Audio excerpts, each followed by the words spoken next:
আল্লাহ তাআলার সৃষ্টি দেখতে এসেছি। দেখেন পানির কি গর্জন, এখানে আমি খুব অবাক হয়েছি।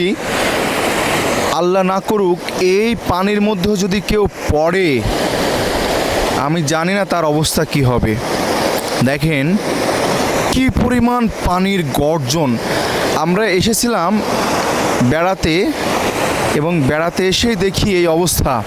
এবং এই পাশে আমি দেখাই আপনাদের, এখানে দেখেন এর ভিতরে যদি কোনো অবস্থায় কোনো বাচ্চা বা কোনো মানুষ যদি এর ভিতরে পড়ে, তার অবস্থা কতটা ভয়াবহ হবে এটা কল্পনা করতে পারবেন না। দেখেন এত স্পিডে পানি আসতেছে, দেখেন এপাশে পানি আসতেছে। আমরা যাচ্ছিলাম এই সাইড দিয়ে, সামনে গাড়ি রেখে আমরা দেখলাম যে কি পরিমাণ পানির তীব্র স্রোত, যেটা কল্পনাও করা যায় না। আল্লাহ তাআলা সৃষ্টি করে রেখেছেন কত কি, সেটা কিন্তু আমরা নিজেরাও জানি না। কাজী সকল প্রশংসা একমাত্র শুধুমাত্র মহান আল্লাহর জন্য।